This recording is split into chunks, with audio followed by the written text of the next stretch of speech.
Welcome to prime 9 news special debate.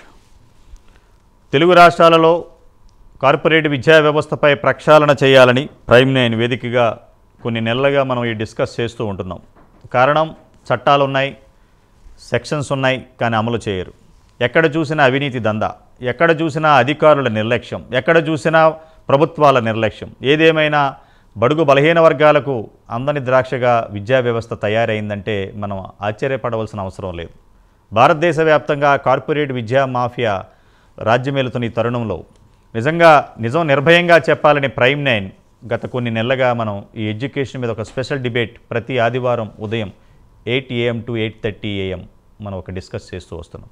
ఈరోజు అంశం ఏమిటంటే గురుకులాలు ఏర్పాటు చేసే గత ప్రభుత్వాలు. గురుకులాలంటే ఒక దేవాలయాలు, ఒక పుణ్యక్షేత్రాలు. మనం దేవాలయానికి వెళ్ళేది ధర్మాన్ని కాపాడే కోసం, సమాజంలో ధర్మాన్ని నిలబెట్టడం కోసం. అలాగే గురుకులాలలో మన పిల్లల్ని జాయిన్ చేసేది అక్కడ విద్యను అభ్యసించి సమాజ ఉద్ధరణకు ఉపయోగపడాలని. కానీ అదే గురుకులాలలో జీవశవాలయ బతుకుతున్న విద్యార్థులను పట్టించుకున్న నాదుడు లేదు.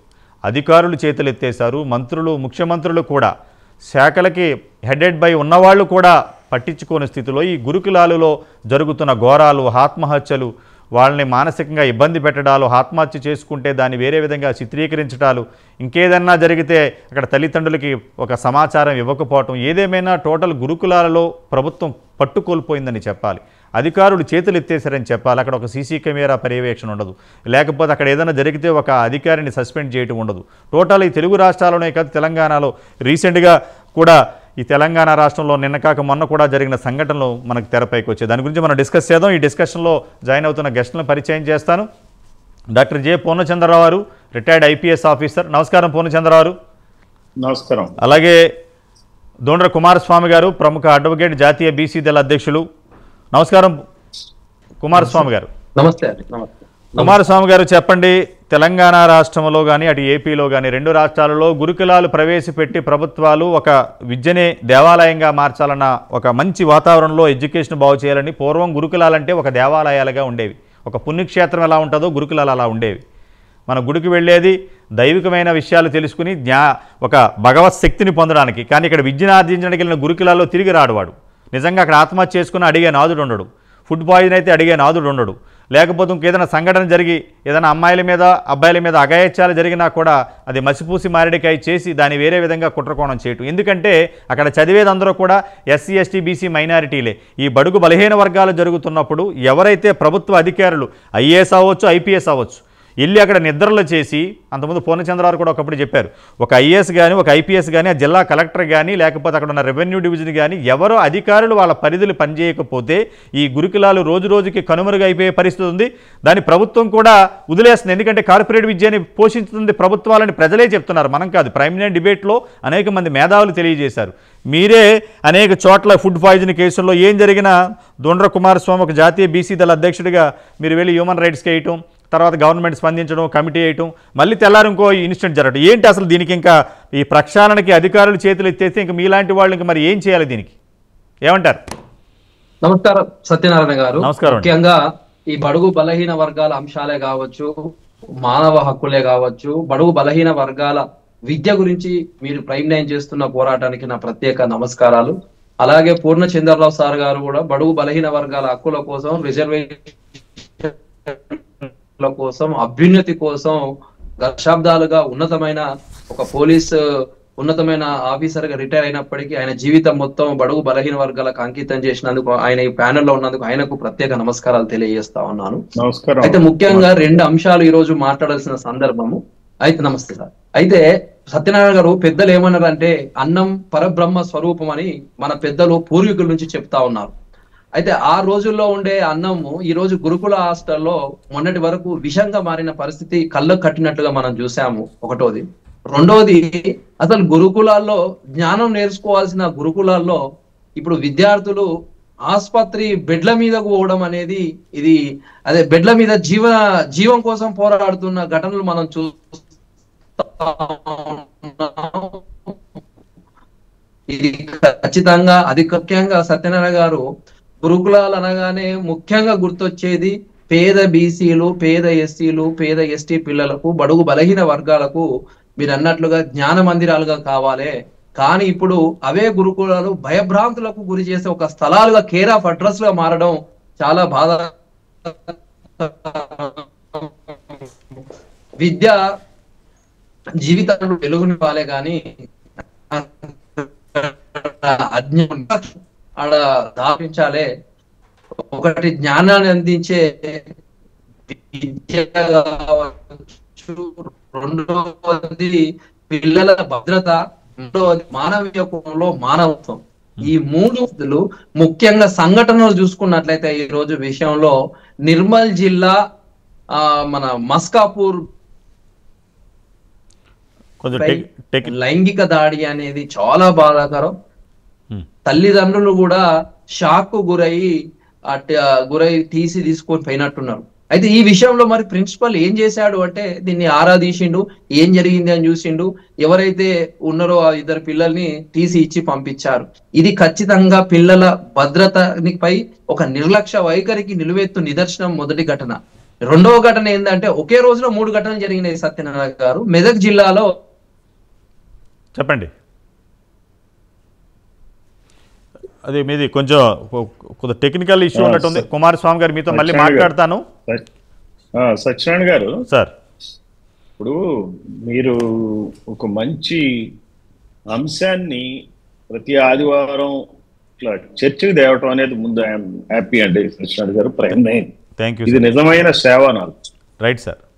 అంటే ప్రైమ్ నైన్ ఉద్దేశం, ప్రైమ్ నైన్ ఒక్క నిమిషం sir, prime nine management and CEO మా ఉద్దేశం ఏమిటంటే కొన్ని విషయాలు, కొన్ని చట్టాలు, కొన్ని సమస్యలు సమాజంలో అణగారిన బడుగు బలహీన వర్గాలకి, అది ఎడ్యుకేషన్ అవ్వచ్చు, 26 కులాలు అవ్వచ్చు, ఏదైనా అవ్వచ్చు. ప్రైమ్ నైన్ మోటో ఏంటంటే ఏదైతే సమస్య ఉందో ఆ సమస్యని గాలికి వదిలేశారు, కొన్ని శతాబ్దాలుగా వదిలేశారు. దాన్ని మనం వెలికి తీసి ఇప్పటికైనా కనువిప్పు కలిగితే ప్రజల్ని జాగృతి చేయటం, ప్రభుత్వానికి ప్రజలకు వారధిగా ఉండటమే Prime Nine motto sir. That's why మార్పు ఈ రోజు రాకపోవచ్చు, రేపు రావచ్చు, కానీ సమాజంలో మేము కూడా భాగస్వాములై సమాజ ఉద్ధరణకు ఉపయోగపడాలదే ప్రైమ్ నైన్ మోటో. ఇప్పుడు మనం వివిధ మార్గాల ద్వారా ప్రజలకు సేవ చేయొచ్చు. Right sir. ప్రతి వ్యక్తి.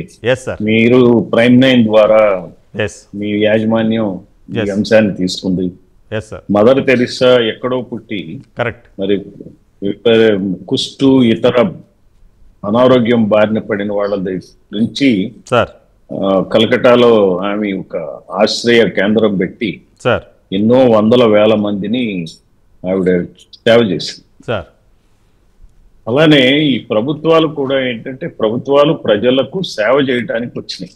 మేము ఉద్యోగాలు చేసినప్పుడు మేము కూడా తెల్లారులేస్తే ఏ రకంగా ఒక సమస్యను పరిష్కరించాలనే దృష్టితోనే మేము పనిచేసేవాళ్ళం. Right sir. 24 గంటలు అది తప్పిస్తే ఇంకోటి లేదు.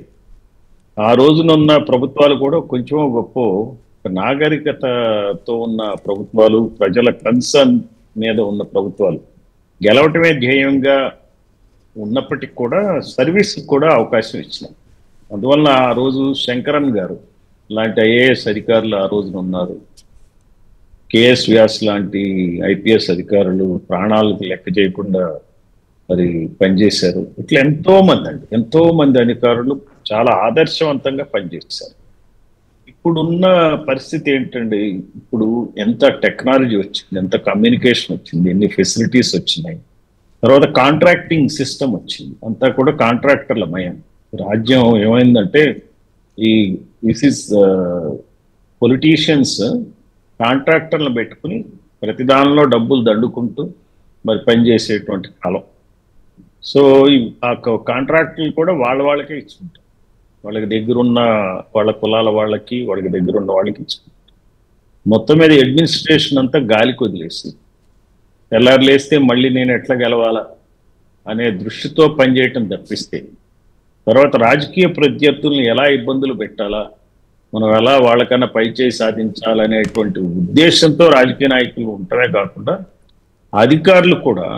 అధికారులను ఆ దృష్టితోనే పనిచేయించేటువంటి పరిస్థితులు ఈ రోజున తెలుగు రాష్ట్రాల్లో నెలకొన్నాయి.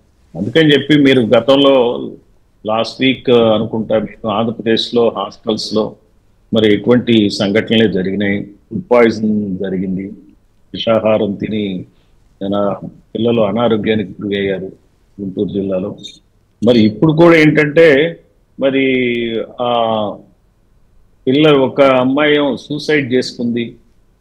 స్కూల్లో ఎందుకు తల్లిదండ్రులు కలవలేదని, ఇంకొక చోటేమో మరి లైంగిక దాడి జరిగింది, అట్లానే కొన్ని చోట్లేమో ఎలుకల బెడద. ఈ 3 రకాల అంశాలు సాగుతున్నాయంటే మరి ఆ డిపార్ట్మెంట్స్ లో సరైనటువంటి క్రమశిక్షణ లేని అధికారులు ఉన్నారు, సూపర్విజన్ చేయట్లే. ఆ వివిధ హాస్టల్స్ లో అటు గిరిజన హాస్టల్ కావచ్చు, బీసీ హాస్టల్స్ కావచ్చు, ఎస్సీ హాస్టల్స్ కావచ్చు, మైనారిటీ హాస్టల్స్ కావచ్చు.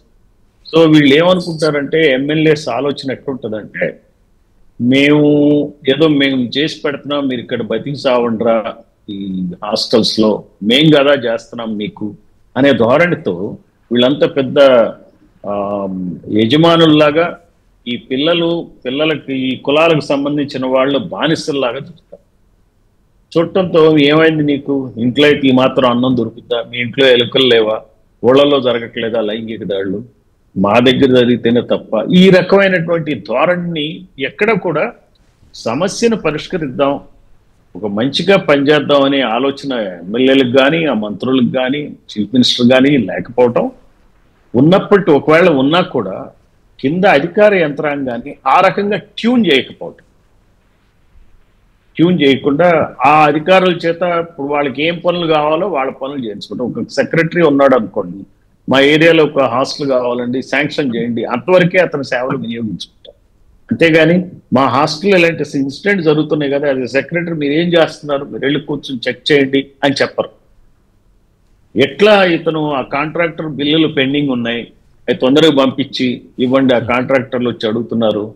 మొన్న మనం చూసాం ఆంధ్రప్రదేశ్లో ఈ కాంట్రాక్ట్ 110 కోట్ల రూపాయల బిల్లులు పెండింగ్ ఉన్నాయని చెప్పి ఆయన చీఫ్ మినిస్టర్ దృష్టికి వెళ్తే ఆ బిల్స్ శాంక్షన్ చేశారట. అసలు బడ్జెట్లో ప్రొవిజన్ ఉండగా కాంట్రాక్టర్ అనేవాడు బిల్లులు పెట్టుకున్నప్పుడు ఎక్కడికక్కడ ఎవరిది వాళ్ళు ఇవ్వాలి. ఇవ్వకుండా ఏం చేస్తున్నారు, ఆ ఫైనాన్స్ మినిస్ట్రీలో పర్సంటేజ్లు తీసుకుంటున్నారు. అసలు కనీవిని ఎరుగని బాగోతాలు జరుగుతున్నాయి. ఒక ఫైనాన్స్ మినిస్ట్రీలో పర్సంటేజెస్, ఒక బిల్లు కదలాలంటే ఆయనకి పర్సంటేజ్ ముట్టాల్సిందే. ఇది ఈరోజు తెలంగాణలో వస్తున్నటువంటి ఆరోపణలు. అది కూడా ఎవరినో గెలిస్తే గానీ ఇక్కడ క్లియర్ కావట. ఏంటండి ఇది, ఏ రకమైన పాలన ఇది, ఎవరి కోసం ఈ పాలన చేస్తున్నారు? మరి పాలకులు అలా ఉన్నప్పుడు, అధికారులను అలా తయారు చేసుకున్నప్పుడు కిందున్న వార్డెన్లు కానీ కిందున్న సోషల్ వెల్ఫేర్ ఆఫీసర్స్ కానీ వాళ్ళు ఏ రకంగా బాధ్యతతో వ్యవహరిస్తారు? వాళ్ళకి ఏం విలువ ఉంటుందండి? అక్కడ కాంట్రాక్టర్ ఏ రకమైన విలువ ఇస్తాడు, ఆ పనులన్నీ ఎలా చేస్తారు, మరి ఒక కన్సర్న్ తో ఎట్లా పనిచేస్తారు? చేయరు కదా.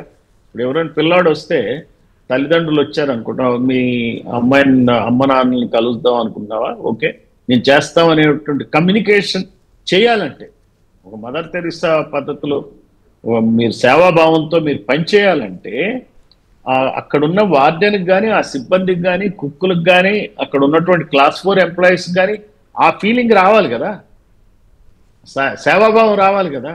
మన పిల్లలరా అనే భావం రావాలంటే వార్డెన్లు ఆదర్శవంతంగా ఉండాలి. వాళ్ళ మీద ఉన్న సోషల్ వెల్ఫేర్ ఆఫీసర్స్ వాళ్ళు కూడా మామూలులేనండి. సోషల్ వెల్ఫేర్ ఆఫీసర్స్ ఎవరికి ఎంత దొరుకుతుందో చూసుకుంటాడు. వార్డెన్ అక్కడ లేకుండా ఉంటే లేని దానికి 4 రూపాయలు వసూలు చేసుకుంటాడు. ఈ సోషల్ వెల్ఫేర్ ఆఫీసర్ల మీద ఉన్న పై అధికారులు కూడా మనకి ఎంత వస్తుందనే చూసుకుంటారు. ఆ కన్సర్న్ కమిషనర్ ఆర్ డైరెక్టర్ కూడా ఏమీ చేయలేక అట్లా కూర్చుని అతను కూడా ఒక అవినీతి పరుడైతే అందులోంచి డబ్బులు తీసుకుంటాడు. ఒకవేళ అది లూపులైన పోస్ట్ ఇస్తే ఏడుపు మొహం పెట్టుకుని ఉద్యోగం చేస్తాడు. నేను అనేది ఏంటంటే ఇక్కడ సేవాభావం లోపిస్తుంది. ఇవేం పెద్ద పెద్ద సమస్యలు కావు, ఇవి జాగ్రత్తగా ఒక 10 మందిని ఇవన్నీ కస్టోడియల్ వైలెన్స్ అండి. Basically these are all called custodial violence. మనం కస్టోడియల్ వైలెన్స్ పోలీస్ స్టేషన్లో జరిగితేనే కస్టోడియల్ వైలెన్స్ కాదు. ఇది ప్రభుత్వ హాస్టల్స్లో వాళ్ళ రక్షణలో ఉన్నారు అంటే వాళ్ళకి ఏ నష్టం జరిగినా వాళ్ళు బాధ్యత వహించాల్సిందే. సో బాధ్యత వహించే విధంగా మరి చర్యలు తీసుకోవాలి. ఈ అధికారులు తిరగాలి, సూపర్వైజ్ చేయాలి, సర్ప్రైజ్ చేయాలి, కలెక్టర్లు చేయాలి. చేయండి, ఇవన్నీ సాల్వ్ కావు. పూర్ణచంద్రరావు, మీరు చెప్పినట్టు ఇప్పుడు మీరు కూడా ఒక ఐపీఎస్ ఆఫీసరు, గత ఒక 30-40 సంవత్సరాల గవర్నమెంట్ సర్వీస్లో ఉన్నారు, అనేక చట్టాలను ఆ జీవోలను అమలు చేసిన ఎక్స్పీరియన్స్ మీకుంది. ఇక్కడ తెలుగు రాష్ట్రాల్లో కొట్టొచ్చినట్టు కనపడేది ఏంటంటే, ఈ అధికారులకు ఉన్నది ఏంటంటే మెయిన్ ఎమ్మెల్యే నువ్వు 5 సంవత్సరాలు ఉంటావు వెళ్ళిపోతావు, మేము 40 years ఇండస్ట్రీ, మంత్రిగా మీరు 5 సంవత్సరాలు ఉంటారు వెళ్ళిపోతారు, సీఎంగా 5 సంవత్సరాలు, బట్ మేము ఇక్కడే ఉంటాం, మేము ఇక్కడే చేస్తాం. కాబట్టి ఇప్పుడు చూడండి, ఒక చిన్న సంఘటన సార్. ఒక 8 మంది అమ్మాయిలని ఒక ఎలకలు కొట్టి కాళ్ళు కొరికేస్తే నిజంగా బాధాకర విషయం. అక్కడ ఎలకలు వచ్చి కొట్టేస్తున్నాయంటే హాస్టల్ పరిస్థితి మనం అర్థం చేసుకోవచ్చు. అంత దౌర్భాగ్యమైన స్థితిలో ఉన్నప్పుడు అక్కడ వార్డెని కానీ వీళ్ళ కానీ పట్టించుకోకపోతే ప్రతిదానికి మంత్రికో ముఖ్యమంత్రికో లేకపోతే ఆ శాఖ మంత్రికో మనం వాళ్ళ తప్పు చేశారనే దానికి ఈ అధికారులు ఎంతమంది మధ్యలో ఐఏఎస్ ఐపీఎస్ ఎంతమంది అధికారులు ఉంటారు. ఇప్పుడు ఈ గురుకులాలకు కానీ డైరెక్టరేట్ ఉంటుంది, కమిషనర్ ఉంటారు, ఇవన్నీ ఉంటారన్నమాట. ఇప్పుడు మనం చర్చ చేపెట్టాం, రేపటికల్లా మీరు వెళ్ళి ఏమైనా మార్పు వచ్చిందా అని చూస్తే ఏమీ ఉండదు. కారణం మీరు ఏమైనా చెప్పుకోండి, మా పని మేము చేస్తాం. మరి వీళ్ళని ఎవరిని శిక్షించాలి? అసలు వీళ్ళని ఇప్పుడు ఈ బడుగు బలహీన వర్గాలలో అవేర్నెస్ తీసుకొచ్చి, ఎందుకంటే ఇక్కడ చట్టాలున్నా కూడా బాబాసాహెబ్ అంబేద్కర్ నిజంగా ఆ రోజుల్లో ఇలా జరుగుతుందని ముందే ఊహించి రాశారేమో నాకు తెలియదు, కానీ బై గాడ్ గ్రేస్ నిజంగా ఈ రోజున ఆయన ఎప్పుడో చేసిన 75 సంవత్సరాల క్రితం చేసిన రాజ్యాంగాన్ని ఈ రోజు కూడా మనం నిక్షత్తిగా మన అమలు చేయకపోవట్లేదంటే తప్పిదం అధికారులదే. నీ పక్కన డైరీ ఉంటుంది, నీ పక్కన సెక్షన్స్ ఉంటాయి, ఐపీఎస్ ఇండియన్ ఐపీఎస్ అన్ని కోడ్స్ ఉంటాయి. ఇప్పుడు పోలీస్ స్టేషన్కి వెళ్తుంటే మర్డర్ కేసు పెట్టాలా, రేప్ కేసు పెట్టాలా, ఏం పెట్టాలని సెక్షన్ చూసి పెడుతున్నావు, తర్వాత ఇలా బెయిల్ తెచ్చుకుంటున్నాడు. అలాగే ఇప్పుడు సెక్షన్స్, ఇప్పుడు ఒక హాస్టల్లో ఎలుకలు వచ్చి కొరికేసిన తర్వాత ఆ కన్సర్న్ ఎస్హెచ్ఓ కానీ ఎస్ఐ కానీ సుమోటోగా తీసుకుని వాళ్ళ మీద కేసు పెడితే పేరెంట్స్ కూడా అలాగే ఉన్నారు. అక్కడ ఎలకలు ఉన్నాయంటే వెళ్ళి కంప్లైంట్ చేసేదే ఉంది. ఎందుకు భయం? ఈ పిల్లల్ని హింసిస్తారేమో, ఈ పిల్లల్ని మళ్ళీ ఫుడ్ పెట్టరేమో, ఈ పిల్లలకి టీసీ ఇచ్చేస్తారేమో, మనకి ఇక్కడ సీటు దొరకడమే మహాభాగ్యం. ఏదో గుళ్ళో చూసారా ఇదివరకు పూర్వ రోజుల్లో అదేదో కుల వివక్షలో గుడికి కూడా రానిచ్చేవారు కదా, అలాగా వీళ్ళకి ఈ గుడికిలాల్లో రానివ్వరేమో, మనం చిన్న చాలని బతుకులతో ఉంటున్నాం అని ఒక బాధతో ఇంకా కూడా ఈ కలియుగంలో ఇంత రాజ్యాంగ వ్యవస్థలో కూడా ఈ దౌర్భాగ్యమైన స్థితికి రావడానికి కారణం ముఖ్యంగా అధికారులేనండి. అధికారులు మార్పు లేకపోతే, ఎందుకంటే వాళ్ళకి రావాల్సిన తాయిదాలు అందరూ అధికారులు అలా ఉన్నారని చెప్పలేను. కొంతమంది గుడ్ ఆఫీసర్స్ మీలాంటి వాళ్ళు ఇప్పుడు మీరే ఉన్నారు. ఫర్ ఎగ్జాంపుల్ మీకేం అవసరం, ఐపీఎస్ తర్వాత రిటైర్ అయిపోయి శుభ్రంగా సేద తీరవలసిన టైంలో మీరు మళ్ళీ వచ్చి ఒక బడుగు బలహీన వర్గాల పార్టీకి ఆల్ ఇండియా కోఆర్డినేటర్గా ఉండి ఎందుకు ఇప్పుడు 26 కులాల గురించి కానీ ఎడ్యుకేషన్ గురించి మీకు మాట్లాడాల్సిన అవసరం ఉంది? రిటైర్ అయిపోయిన తర్వాత కూడా, రిటైర్లో ఉన్నప్పుడు మీరు సర్వీస్లో ఉన్నప్పుడు చేసింది వేరు, రిటైర్ అయిపోయిన తర్వాత కూడా చేస్తున్నారు. ఎందుకు ఈ అధికారుల్లో మార్పు రావట్లేదు? ఎందుకంటే ధనం ఇదం జగత్ మూలం అన్నారు. ఈ డబ్బు కోసమే జనాలు పాకులు పడితే ఈ సమాజం ఎప్పటికీ కూడా ముందుకు వెళ్ళదనేదే మన ఆలోచన. ఒక్కసారి కుమారస్వామి గారితో మాట్లాడి మీలో మాట్లాడతాను సార్. కుమారస్వామి గారు చెప్పండి. అయితే సత్యనారాయణ గారు, ఈ మన ఒక విద్యార్థిని కూడా ఆత్మహత్య చేసుకుంది. అయితే దానికి ప్రధాన కారణం ఏంటంటే అక్కడ ఉన్న సిబ్బంది ఒత్తిడి కావచ్చు, నిర్లక్ష్యం కావచ్చు. ఒక్కసారి మనం స్టాటిస్టిక్స్ తీసుకున్నట్లయితే ఫుడ్ పాయిజన్ ఘటనలు రాష్ట్ర వ్యాప్తంగా 6 జిల్లాలలో నల్గొండ, జగిత్యాల, నాగర్ కర్నూలు, భూపాల్పల్లి, ఖమ్మము, ఆసిఫాబాద్ జిల్లాలో లైన్ గా మనమే చర్చించినాము. 6 పాఠశాలలు 258 విద్యార్థులు ఆసుపత్రిలో పాలయ్యారంటే ఒక ఘటన జరగకముందు మరొక ఘటన, ప్రభుత్వం కూడా కొంచెం స్ట్రిక్ట్ చర్యలు తీసుకున్నప్పటికీ మళ్ళీ వెంటనే జూలై, ఆగస్టు 2 నెలల్లో ఎన్ని ఘటనలు జరిగినాయి, మళ్ళీ ఇప్పుడు వెంటనే ఇది జరుగుతుంది. ముఖ్యంగా అధికారుల నిర్లక్ష్యం అనేది కళ్ళకు కట్టినట్టు కనబడుతుంది. హాస్టల్లో సూపర్వైజేషన్ లేకపోవడం కావచ్చు, ఆ వార్డెన్ నిర్లక్ష్యం వైఖరి కావచ్చు, అక్కడ ఫుల్ ఫ్లెడ్జ్డ్ సీసీ కెమెరాలు లేకపోవడం కావచ్చు, లేకుంటే విద్యార్థుల యొక్క మానసిక ఆరోగ్యం పట్ల కూడా శ్రద్ధ తీసుకోవాలి. ఎందుకంటే ఇది కొంత అక్కడ గురుకులాలలో వాళ్ళు కొంత బలహీనమైన ఐడియాలజీ ఉంటది కాబట్టి వాళ్ళకి కొంచెం చెప్పాలి. ఏదైనా ఫిర్యాదు ఇచ్చినప్పుడు వెంటనే దాన్ని రెక్టిఫికేషన్ చేసుకునే క్రమం అనేది ఈ గురుకుల పాఠశాలలో ఉండదు. ఈ ఫుడ్ సరఫరాలో కానీ నాణ్యత లేని ఫుడ్ సరఫరా, ఈ టెండర్లలో అవినీతి అనేది చాలా పీక్ వెళ్ళిపోయింది. ఇవన్నీ కలిపితే పేద పిల్లల ప్రాణాలకు ప్రమాదం అనే ఒకటి ఉంది. ఇప్పుడు ఈ రోజు రాజ్యాంగంలో ఆర్టికల్ 21A ఏం చెప్తుంది? 21A విద్య అనేది ప్రాథమిక హక్కు. మరి అది ఆరోగ్యానికే భద్రత లేకపోతే విద్య ఎట్లా అందుతుంది? అక్కడ అందరి పరిస్థితి. సో ఇది ఖచ్చితంగా మానవ హక్కుల ఉల్లంఘన పరిధిలోకి కూడా వస్తుంది. ఈ నిర్లక్ష్యం చేసిన, మీరు ఇంతకుముందు అన్నట్టు సార్ను ప్రశ్నించినట్టుగా నిర్లక్ష్యం చేసిన అధికారులపై పకడ్బందీగా కఠినమైన కేసులు నమోదు చేయాలా. మీరు గురుకులాలు ఏవైతే మనం గురుకులాలను మీరు ఇంతకుముందు అన్నట్టు దేవాలయాలతో సమానం అన్నారు. సో ఆ దేవాలయాలలో ఒక ధైర్యాన్ని ఇవ్వాలి కానీ భయాన్ని కానీ, ఈ భవిష్య నిర్మాణం చేసేదే కానీ భయం ఉండకూడదు అనేది నేను చెప్తా ఉన్నాను. ఇది విద్యార్థుల బాలల హక్కుల హింస కూడా, ఇది సామాజిక న్యాయానికి ఖచ్చితంగా ఇది విరుద్ధమైన కార్యక్రమాలు. అంతేకాకుండా ఇలాంటి సందర్భంలో ఈరోజు ప్రజలు కావచ్చు, తల్లిదండ్రులు కావచ్చు, మీలాంటి ప్రైమ్ 9 మీడియా లాంటి మనందరం, పూర్ణచంద్రరావు లాంటి మేధావులు, మాలాంటి పోరాటం చేసే వాళ్ళందరూ కలిసికట్టుగా పోరాటం చేయాల్సిన సందర్భం. ఈ సందర్భంగా నేను తెలంగాణ రాష్ట్ర ప్రభుత్వానికి ఒక సూచన చేయదలుచుకున్నా. దయతలచి వెంటనే ఈ బీసీ హాస్టల్స్ కావచ్చు, గిరిజన హాస్టల్స్ కావచ్చు, ఉమెన్ హాస్టల్స్ కావచ్చు, ఏదైనా ఒక ప్రత్యేక విచారణ కమిటీని ఏర్పాటు చేయాలా. అంతేకాకుండా ముఖ్యంగా గురుకులాల్లో 24/7 CCTV ఖచ్చితంగా లైవ్ లో ఉండేటట్టుగా దాని బ్యాకప్ తో సహా, మరియు ఈ బయోమెట్రిక్ హాజరు సిస్టాన్ని బలంగా ఎస్టాబ్లిష్ చేస్తూ సెక్యూరిటీ సిస్టాన్ని కూడా బలంగా పెట్టాలి. అయితే మహిళా హాస్టల్స్ కి మహిళా వార్డెన్స్ నే పెట్టాలి. అంతేకాకుండా ఎవ్రీ వీక్, ఎవ్రీ సండే ఏం చేయాలి, వీళ్ళను సైకలాజికల్ కౌన్సిలర్స్ ను నియామకం చేయాలి. ఎందుకంటే వాళ్ళకు అవేర్నెస్, వాళ్ళలో స్ట్రెంగ్త్ పెంచడానికి, మెంటల్ స్ట్రెంగ్త్ పెంచడానికి ఉండాలి. ఏదైనా ఫిర్యాదులు వస్తే ఏ హాస్టల్ నుంచి ఫిర్యాదు వచ్చినా కూడా ప్రిన్సిపల్ సెక్రటరీ లెవెల్ ఒక హెల్ప్ లైన్ యాప్ ను పెట్టి డైరెక్ట్ పై లెవెల్ అధికారులకు కూడా, డిస్ట్రిక్ట్ అధికారులకు, వాళ్ళందరికీ చేరేటట్టుగా ఒక యాప్ ను డిజైన్ చేయాలి. ఈ ఎస్పెషల్లీ నెలకు వీళ్ళకి ఇచ్చే ఈ ఫుడ్ కు సంబంధించింది కావచ్చు, హెల్త్ కు, శానిటేషన్ రివ్యూలు తప్పనిసరిగా మస్ట్ అండ్ షుడ్ గా చేయాలి.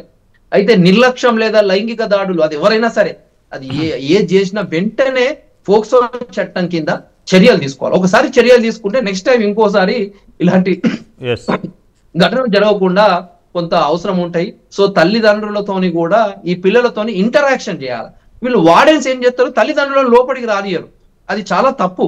ఎందుకంటే వాళ్ళు పిల్లలు తల్లిదండ్రులతోని ఇంటరాక్షన్ కావడం వల్ల కొంత మానసికంగా కొంత స్ట్రాంగ్ గా అయ్యే అవకాశం ఉంటది.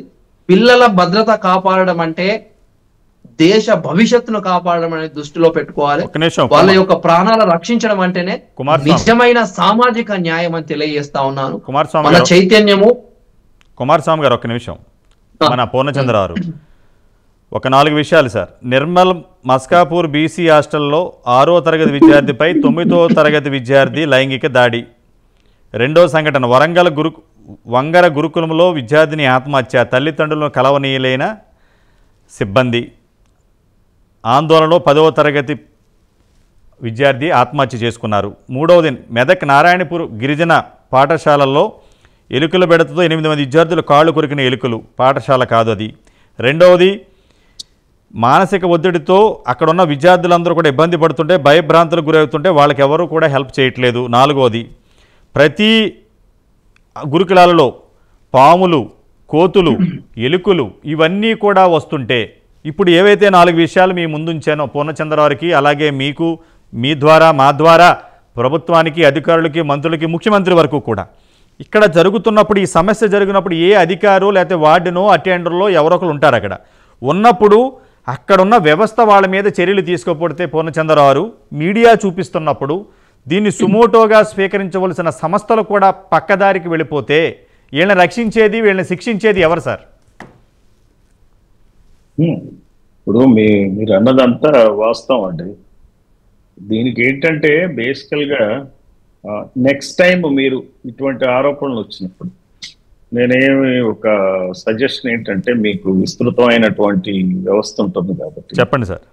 హాస్టల్ సంబంధించిన వాళ్ళ ఉంటాయి చూడండి, బోర్డ్స్ ఉంటాయి, ఇది ఫలానా హాస్టల్ అని బయట నుంచి అదొక ఫోటో, తర్వాత అక్కడ ఉన్నటువంటి అధికారుల పేర్లు, వాళ్ళ ఫోటోలు డ్యూటీలో కనుక ఫ్లాష్ చేయగలిగితే, రైట్, అండ్ సంఘటన దాన్ని ఫ్లాష్ చేయగలిగితే ఈ చర్చల సందర్భంగా ఏమవుతుందంటే వాళ్ళు తెలుస్తారు.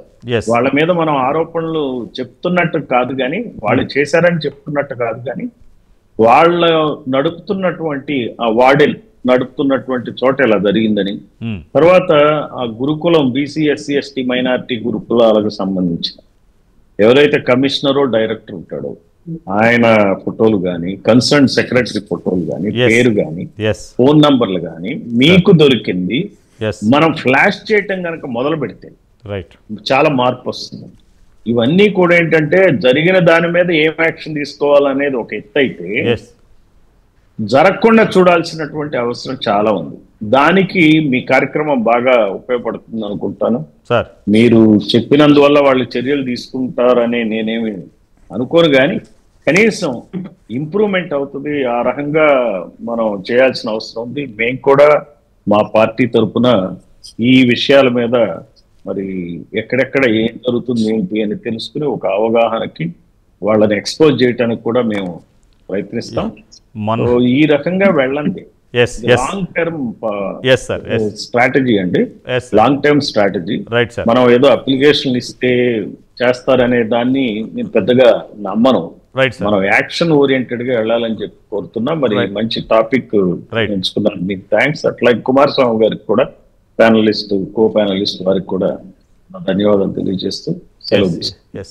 ఇది ఈరోజు స్పెషల్ డిబేట్. ఈ డిబేట్లో పాల్గొన్న దుండ్ర కుమారస్వామి గారికి, పూర్ణచంద్ర గారికి ధన్యవాదాలు. ఏదేమైనా దేవాలయాలుగా ఉన్న గురుకులాలు నిజంగా సమాజంలో ఎడ్యుకేషన్ విజ్ఞానాన్ని బోధించాలి తప్ప ఈ విధంగా వాళ్ళ జీవితాలే మరణ శాసనంగా జరుగుతున్నాయి. కారణాలను ప్రభుత్వ అధికారులు కానీ ప్రభుత్వాలు కానీ పట్టించుకోకపోతే రేపు న్యాయస్థానాలు కూడా సుమోటోగా స్వీకరించవలసిన దుస్థితి ఏర్పడుతుందనేది అందరూ ప్రశ్నిస్తున్న సమస్య. ఇది ఈరోజు స్పెషల్ డిబేట్. చూస్తూనే ఉండండి ప్రైమ్ 9 న్యూస్.